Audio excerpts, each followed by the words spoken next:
Strength training myth number 1. Lifting weights stunts your growth. This idea comes from an old concern that weightlifting would damage the growth plates in children's bones and prevent them from reaching full adult height. In reality, there is no evidence to support this. Research consistently shows that properly supervised resistance training is not only safe for adolescents but also beneficial for bone density, coordination, and long-term strength development. Growth plate injuries are extremely rare and almost always come from accidents, not from structured lifting programs. Genetics, nutrition, and hormones determine height, not strength training. Strength training myth number 2. No pain, no gain. People often believe that effective training must feel painful. The truth is that joint pain, sharp aches, or injury-related discomfort are signals that something is wrong. Productive training should feel challenging, with muscles working hard, but it should not involve damaging pain. What actually drives progress is progressive overload, gradually increasing the resistance, sets, or intensity over time.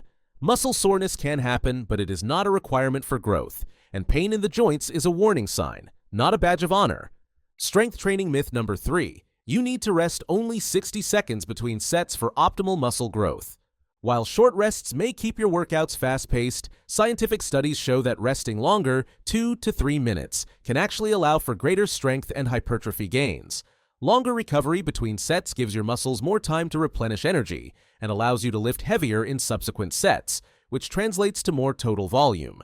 Supersetting opposing muscle groups, such as pairing bench press with rows, can save time while still allowing adequate recovery. Strength training myth number 4. Squats are bad for your knees. This misconception comes from poor form or lifting weights that are too heavy. When performed correctly, squats strengthen not only the quadriceps and glutes, but also the ligaments, tendons, and connective tissues around the knee. Research even shows that allowing your knees to travel forward over your toes, when done with proper mechanics, is completely safe. In fact, avoiding this natural movement can place more stress on the hips and lower back. Squats, far from being harmful, are one of the best exercises for long-term joint resilience. Strength training myth number 5. Training legs raises testosterone. While it's true that heavy compound lifts like squats and deadlifts cause a temporary rise in testosterone and growth hormone, the increase is short-lived and too small to significantly affect muscle growth across the body. The long-term development of muscle comes from progressive overload and nutrition, not brief hormonal spikes.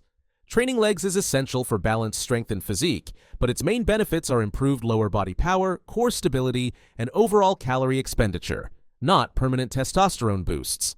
Strength training myth number 6. Spot reduction is possible.